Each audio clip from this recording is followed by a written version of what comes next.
بسم الله الرحمن الرحيم. بسم الله الرحمن الرحيم. السلام عليكم ورحمة الله وبركاته. Waalaikumsalam warahmatullahi wabarakatuh. الحمد لله رب العالمين حمدا كثيرا طيبا مباركا فيه ومباركا عليه كما يحب ربنا ويرضاه. أشهد أن لا إله إلا الله وحده لا شريك له وأشهد أن محمدا عبده ورسوله صلى الله عليه وعلى آله وصحبه وسلم تسليما كثيرا. يقول ربنا جل وعلا في كتابه العزيز: يا أيها الذين آمنوا اتقوا الله حق تقاته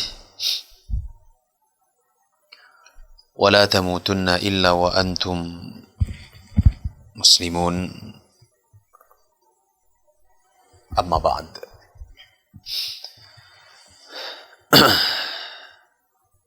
Kaum muslimin dan muslimat pendengar radio Syiar Tauhid yang dimuliakan oleh Allah Subhanahu wa taala. Alhamdulillah, tidak henti-hentinya dan selalu kita bersyukur kepada Allah Tabaraka wa taala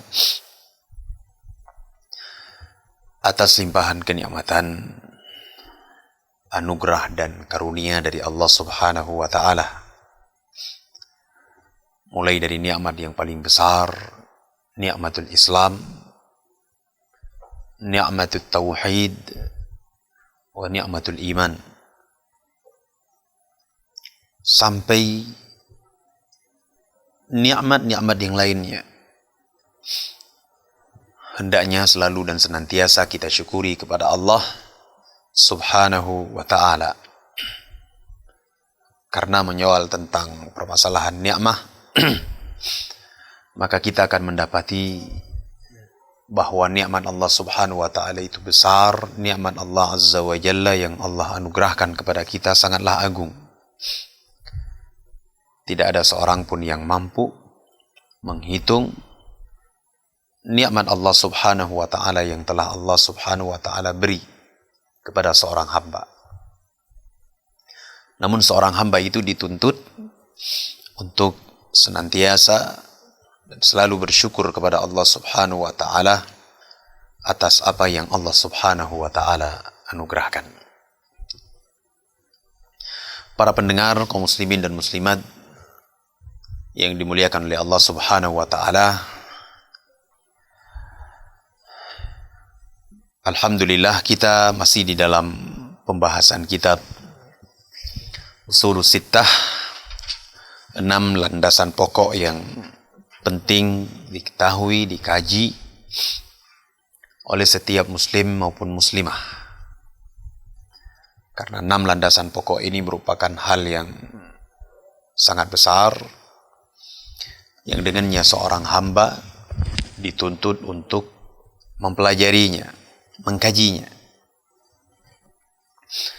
Dan pada beberapa pertemuan yang lalu kita telah bahas 2 pokok penting. Yang pertama, keikhlasan kepada Allah Azza wa Jalla. Yang kedua adalah wajibnya kita bersatu padu di atas Islam dan menjauhi sikap-sikap ataupun menjauhi perkara-perkara yang akan membawa kita ke dalam perpecahan, perselisihan dan permusuhan di kalangan muslimin. Karena itu dilarang di dalam agama kita. Dan pada malam hari ini insyaallah kita akan masuk ke poin yang ketiga. Kita akan memasuki pembahasan pokok landasan yang ketiga. Kita baca matannya. Qala al-muallif rahimahullahu ta'ala: anna min tamamil ijtima' as-sam'a wa ta'ata liman ta'ammara alaina walau kana 'abdan habasyiya. Sesungguhnya di antara kesempurnaan persatuan adalah mendengar dan taat kepada siapa saja yang menjadi pemerintah kita.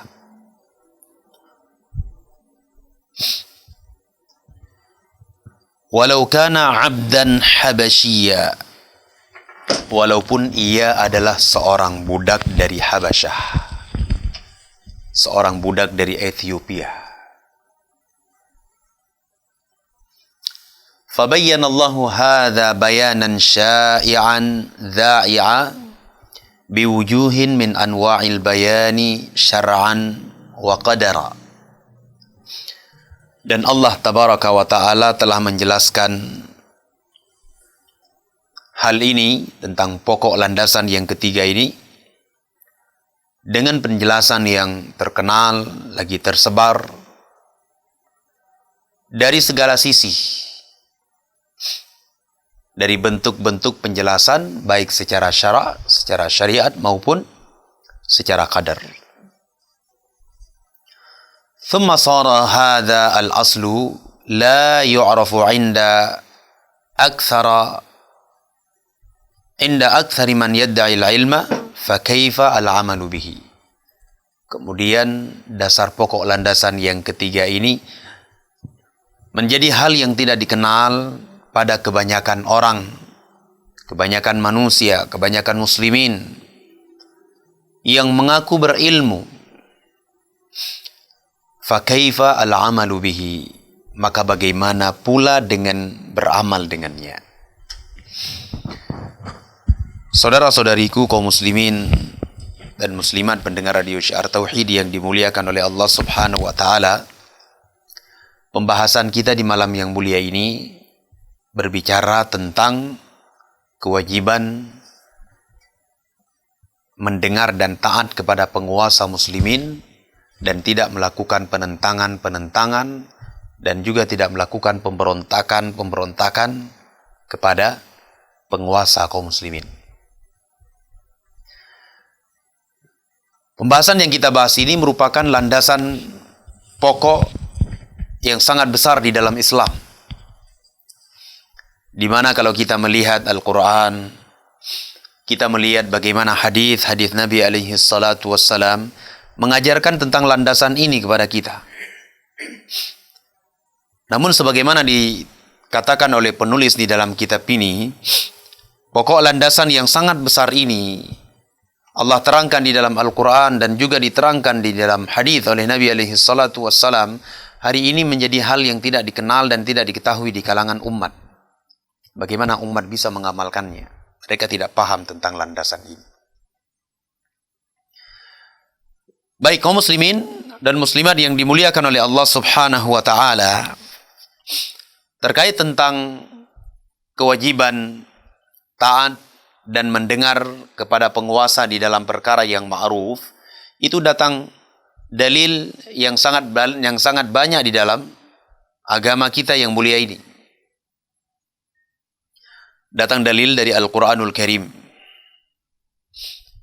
di mana Allah Subhanahu wa Ta'ala berfirman, Ya ayyuhalladzina amanu ati'ullaha wa ati'ur rasul wa ulil amri minkum.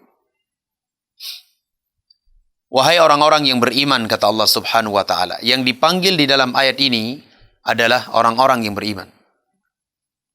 Diterangkan oleh para ulama salafus salih bahwa selain dari orang-orang yang beriman, mereka tidak mampu mengambil manfaat dari ayat-ayat seperti ini.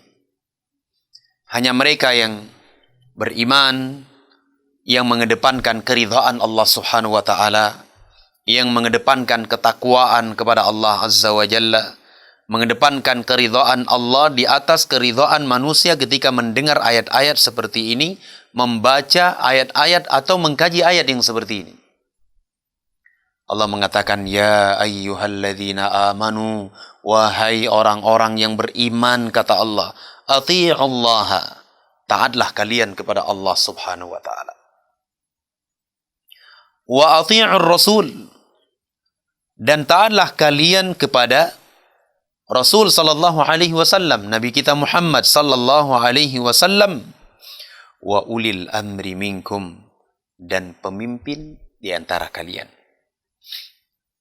Terkait tentang mentaati pemimpin, Allah tidak mengulang kalimat wa ati'u ulil amri minkum. Mengapa? Karena ketaatan kepada wulatul umur itu di dalam ketaatan. La ta'ata li makhluqin fi ma'siyatil khaliq. Tidak ada ketaatan kepada makhluk di dalam perihal kemaksiatan kepada Allah Subhanahu wa ta'ala. Ini dalil yang sangat agung, jemaah. Ini merupakan dalil yang sangat jelas sekali. Sebagaimana kita terangkan di awal bahwa pokok-pokok landasan yang kita bahas di sini adalah pokok landasan yang sangat jelas, sangat gamblang sekali. Orang awam sekalipun seperti kita mampu memahaminya. Coba kalau kita kaji dan kita lihat ayat yang sangat mulia ini. Ayat yang sangat agung di mana Allah Azza wa Jalla memerintahkan kita untuk mentaati Allah, mentaati Rasul, kemudian pemimpin di antara kita, pemimpin di antara kalian, para umara, tentunya di dalam perkara yang ma'ruf, di dalam perkara yang baik.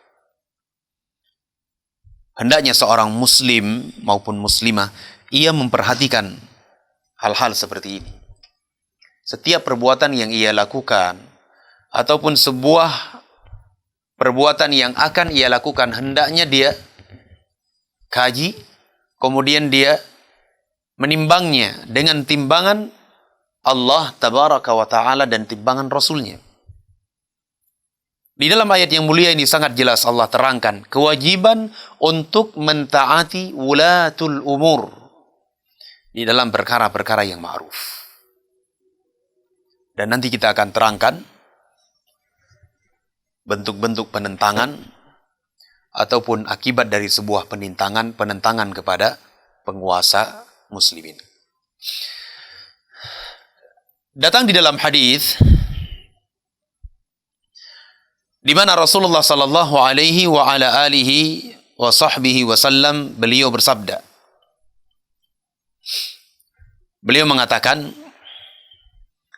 datang di dalam sebuah riwayat yang sahihah muttafaqun alaih, dikeluarkan oleh Al-Imam Al-Bukhari rahimahullahu taala.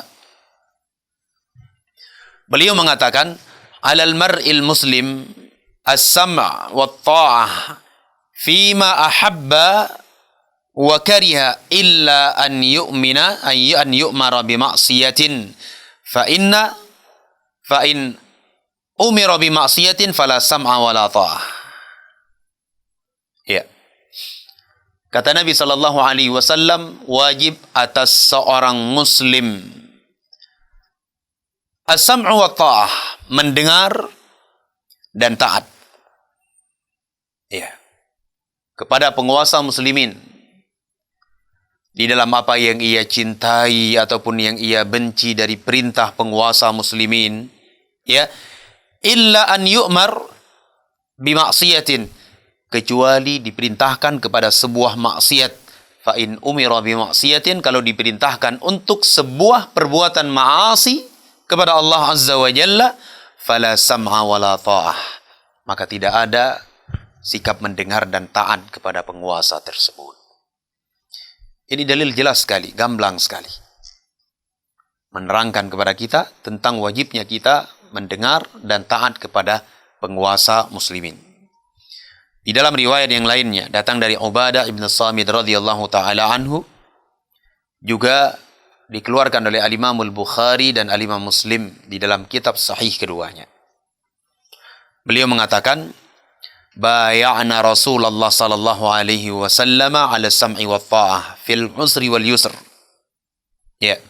Kami berbaiat kepada Nabi sallallahu alaihi wasallam, berjanji, bersumpah untuk setia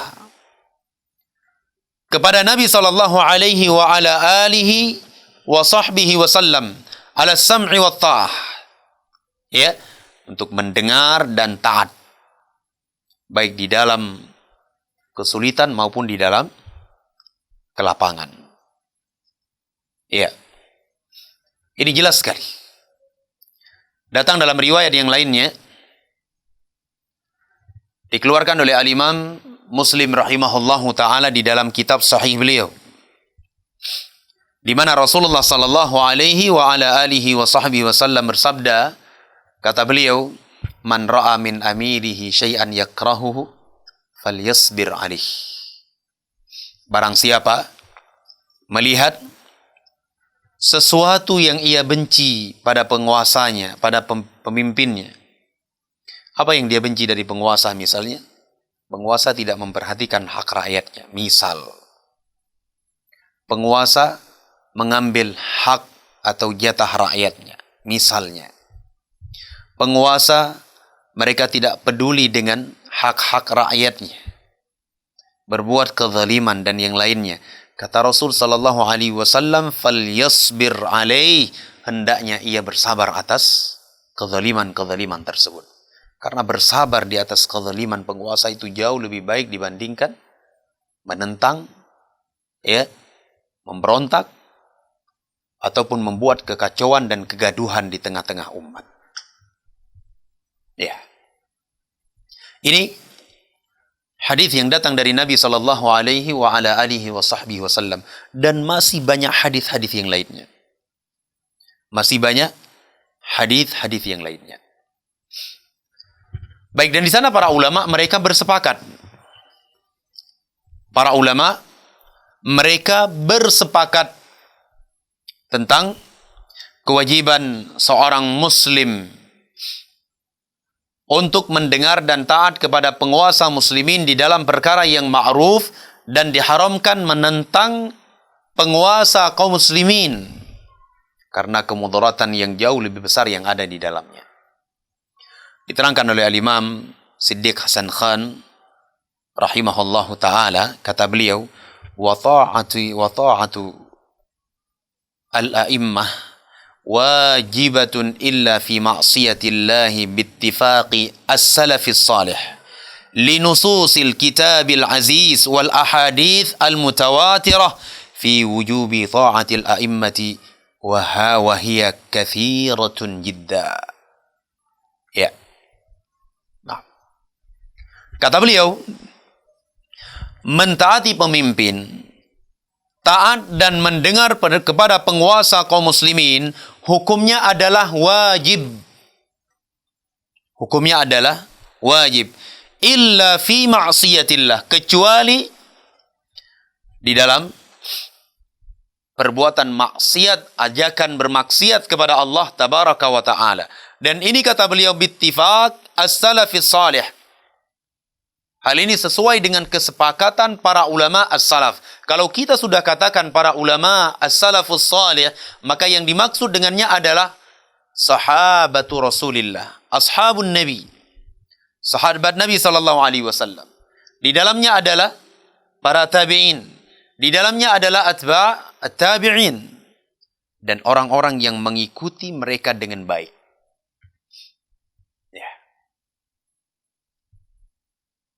Hal ini berdasarkan nusus, dalil-dalil yang ada di dalam Al-Quranul Karim dan hadis-hadis yang mutawatir tentang kewajiban mentaati penguasa, dan dalilnya itu sangat banyak sekali.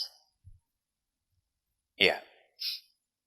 Hanya hawa nafsu yang terkadang mendorong kita untuk mencela penguasa, menjatuhkan kehormatan penguasa di tengah-tengah publik ataupun di kalangan masyarakat umum, sesuatu yang tidak ada bimbingan dari Nabi alaihi salatu wassalam. Kalau kita melihat aqwal, pendapat para ulama di dalam hal ini banyak sekali. Di antaranya adalah Al-Imamul Bukhari rahimahullahu ta'ala, beliau pernah mengatakan, kata Al-Imamul Bukhari, dan siapa di antara kita yang tidak kenal dengan Al-Imamul Bukhari? Ya, yang kita sering mendengar riwayat hadis beliau, kita mendengar kitab beliau yang kata para ulama as-sahhu al-kitab, kitab yang paling sahih setelah Al-Quranul Karim. Beliau mengatakan, laqitu akthar min alfi rajulin minal ulama. Aku menemui lebih dari 1000 para ulama, kata beliau, di berbagai tempat, di berbagai wilayah. Ya. di Madinah, di Mekah, di Syam, di Basrah, di Irak, ya, dan di tempat-tempat yang lainnya, kata beliau, semua mereka itu berpendapat tentang wajibnya mendengar dan taat kepada penguasa dan larangan untuk, ya, melakukan pemberontakan kepada penguasa muslimin. Ini Al-Imamul Bukhari rahimahullah ta'ala, yang nama beliau harum, masih harum sampai hari ini. Yang kaum muslimin mereka bersepakat menerima, mengambil, dan menyatakan sahih apa yang telah beliau kumpulkan di dalam kitab sahih beliau. Dan sebagian hadis yang kita baca tentang kewajiban taat kepada penguasa itu ada di dalam sahih beliau rahimahullah ta'ala. Dan Al-Imamul Bukhari rahimahullah ta'ala ketika beliau memasukkan hadis-hadis di dalam bab ataupun kitab beliau, itu menunjukkan pendapat beliau rahimahullah ta'ala. Ketika beliau mengatakan, menyebutkan bab tentang wajibnya taat kepada penguasa muslimin di dalam perkara yang baik, ya, ketika beliau telah masukkan hadis-hadis itu ke dalam kitab beliau, ke dalam bab yang beliau buat, ini menunjukkan pendapat beliau rahimahullah ta'ala. Dan beliau berpendapat wajibnya seseorang mentaati, mendengar penguasa kaum muslimin. Datang dari ulama yang lainnya.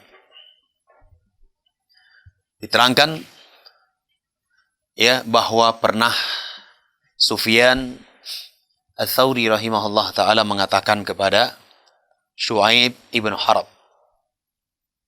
Al-Imam Sufyan Ats-Tsauri rahimahullah ta'ala mengatakan kepada Syu'aib ibn Harb, kata beliau, ya Syu'aib, la yanfa'uka ma katabta hatta tara as-salata khalfa kulli birrin wa fajirin. Beliau mengatakan, wahai Syu'aib, tidak akan bermanfaat apa yang telah engkau tulis dari karya tulismu, kitab-kitabmu, karanganmu. Tidak akan bermanfaat satupun, kata beliau, sampai engkau berpendapat, ya, bolehnya, dianjurkannya salat di belakang penguasa, baik penguasa yang baik maupun penguasa yang bermaksiat kepada Allah Subhanahu wa ta'ala, selama itu bukan kekufuran. Selama bukan kekufuran. Baik. Dan alhamdulillah kita hari ini melihat penguasa kita, mereka masih menegakkan salat. Mereka masih mengatur urusan kaum muslimin. Mereka masih mengatur urusan haji dan umrah. Mereka masih mengatur tentang permasalahan masuknya Ramadan, keluarnya Ramadan, masuknya bulan Syawal, masuknya bulan Dzulhijjah, dan yang lainnya. Diatur, diperhatikan, dan kita dilayani oleh kaum muslimin, oleh pemerintah kita. Ya, apa yang menjadi alasan kita untuk memerangi para penguasa kita? Apa yang menjadi alasan kita untuk kita memberontak, kemudian, ya, menyebutkan aib penguasa di mimbar-mimbar Jum'ah? Apa yang menjadi alasan kita? Tidak ada, melainkan hawa nafsu yang ada di dalam jiwa masing-masing manusia. Na'udzubillah. Kita berlindung kepada Allah Subhanahu wa ta'ala. Berkata Al-Imam Ahmad ibn Hanbal. Saya terangkan, kata Al-Imam Ahmad ibn Hanbal rahimahullahu ta'ala. Kata beliau, was-sam'u wa ta'ah lil a'immah wa amiril mu'minin al-bir wal fajir. Kewajiban untuk mendengar dan taat, ya, kepada para pemimpin dan amiril mu'minin, apakah pemimpin yang baik maupun yang jelek. Ini pendapat Al-Imam Ahmad ibn Hanbal rahimahullah ta'ala. Demikian pula para ulama yang lainnya. Ali ibn al-Madini, Al-Imam Ali ibn al-Madini, disebutkan oleh Al-Imam Ibn Battah Al-Akbari rahimahullahu ta'ala, dan para ulama yang lainnya yang tidak cukup waktu kita terangkan, kita sebutkan satu persatu, di mana mereka semuanya berpendapat, ya, wajibnya taat, patuh kepada penguasa muslimin, ya, di dalam hal-hal yang ma'ruf.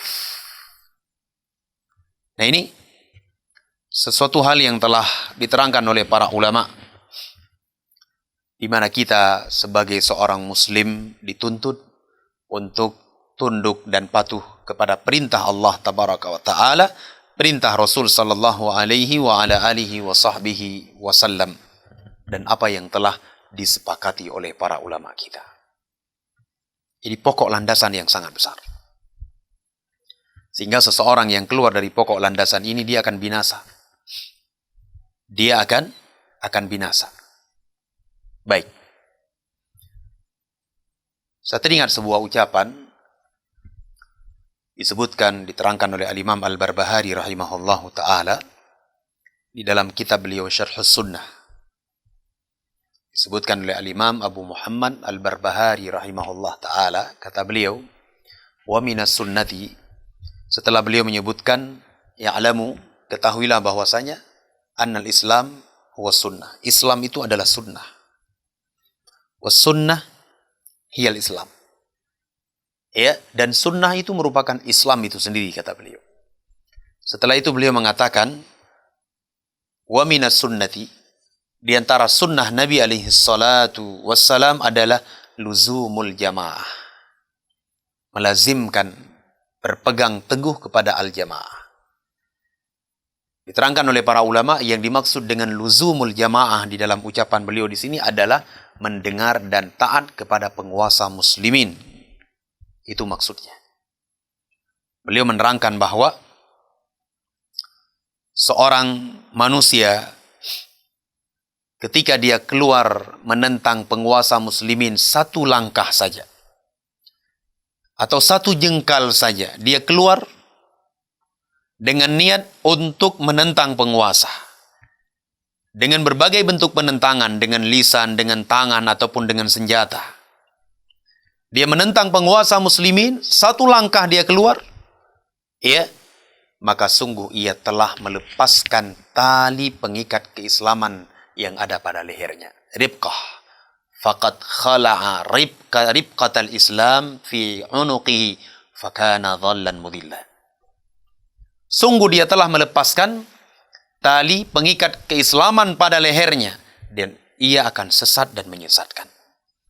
Tali ribqah ini, jamaah yang saya muliakan, diterangkan oleh para ulama, ribqah ini adalah tali di mana pengembala kambing, mereka mengikat kambing-kambing mereka pada leher, kemudian ya, tali tersebut dikaitkan dengan sebuah pohon ataupun sebuah tembok, sebuah tombak. Ya, seorang pengembala kambing, dia berusaha untuk menjaga kambing-kambingnya tersebut dengan mengikatnya. Diikat di leher, kemudian dikaitkan dengan sebuah pohon. Sehingga kalau talinya tersebut memiliki panjang 30 meter, maka hewan ternaknya tersebut, ya, hewan yang ia sedang gembalai itu akan mencari makanan dalam jarak 30 meter, dan itu berada di dalam jangkauan pemiliknya. Akan terjaga. Bayangkan kalau tali itu putus, lepas dari lehernya. Niscaya kambing itu akan berjalan jauh dari pantauan pemiliknya, dan di sana serigala yang buas siap menerkam mereka. Demikian pula dengan kita. Kita ini diikat oleh Allah Subhanahu wa ta'ala dengan tali Al-Quran was Sunnah. Diikat pada leher-leher kita. Termasuk di dalam hal yang seperti ini yang sedang kita bahas. Bayangkan saja seorang muslim, dia lepaskan tali pengikat keislaman yang ada pada lehernya. Dia lepaskan. Kemudian terus dia berjalan tanpa ada aturan. Dia berjalan tanpa ada bimbingan Al-Quran dan As-Sunnah. maka dia akan keluar jauh dari bingkai Al-Quran dan Sunnah. Di sana serigala-serigala kesesatan yang sangat mengerikan siap untuk menerkam mereka. Na'udzubillah. Maka ini harus diperhatikan jemaah yang saya muliakan. Baik, tadi kita berbicara sedikit tentang penentangan kepada penguasa. Disebutkan oleh para ulama bahwa penentangan kepada penguasa itu ada beberapa macam bentuknya. Yang pertama adalah penentangan terhadap penguasa dengan lisan. Dengan lisan. Di mimbar-mimbar Jumat, di kumpulan-kumpulan kaum muslimin, dari rumah ke rumah, dari pribadi ke pribadi yang lainnya, dengan lisannya tersebut dia menjelek-jelekkan penguasa. Ia mengumbar aib penguasa. Ia menjatuhkan kehormatan penguasa. Dan ini termasuk yang dilarang oleh Allah Tabaraka wa Ta'ala dan Rasulnya. Tidak didengar, tidak dibolehkan di dalam agama kita. Apa faidahnya kita menyebutkan kejelekan penguasa? Apa manfaatnya kita menyebarkan aib penguasa muslimin di tengah khalayak ramai? Apa faidahnya? Apakah penguasa tersebut akan berubah? Tidak. Justru ketika kita mendoakan kebaikan kepada mereka, ya, Allah Tabaraka wa Ta'ala akan memberikan perubahan-perubahan. Dan baiknya penguasa itu, ya, merupakan cerminan dari rakyatnya. Jeleknya penguasa, zalimnya penguasa, itu adalah cerminan dari rakyatnya juga. Ini yang pertama. Yang kedua adalah melakukan penentangan kepada penguasa dengan perbuatan. Dan ini banyak hal disebutkan dan diterangkan oleh para ulama, seperti melakukan demonstrasi. Melakukan demonstrasi. Demo kepada penguasa. Dan ini juga dilarang di dalam agama kita. Ataupun melakukan mogok massal secara umum. Dan yang lainnya, yang termasuk dari penentangan terhadap penguasa muslimin dengan perbuatan. Kemudian yang ketiga adalah bisilah, dengan pedang, dengan senjata. Mengangkat senjata, melakukan kudeta terhadap pemerintah kepada penguasa muslimin. Ini juga dilarang oleh syariat kita. Dan dari tiga hal ini, yang paling jelek adalah, ya, yang paling jelek dari tiga hal yang kita sebutkan ini adalah penentangan kepada penguasa dengan lisan-lisan. Itu paling jeleknya. Karena tidak mungkin terjadi penentangan kepada penguasa dengan perbuatan. Tidak mungkin terjadi penentangan terhadap penguasa dengan senjata, dengan pedang, kecuali sudah didahului oleh penentangan terhadap penguasa dengan lisan-lisan. Ya. Munculnya orang-orang yang selalu memprovokasi umat, membuat suasana gaduh, membuat suasana panas. Ya. Mereka menyemarakkan ataupun mereka menghiasi dunia maya dengan cacian, makian terhadap penguasa muslimin. Ini sesuatu yang sangat dilarang di dalam agama kita. Dahulu Abdullah bin Saba al-Yahudi, seorang laki-laki Yahud, dia menentang penguasa, menentang kekhilafahan Utsman ibn Affan radhiyallahu ta'ala anhu dengan lisannya. Dan orang ini diterangkan oleh para ulama, dia diberi kelebihan oleh Allah Azza wa Jalla, yaitu pandai berbicara, pandai berorasi. Dia tidak mengangkat pedang. Namun dengan lisannya tersebut, kaum muslimin menjadi marah.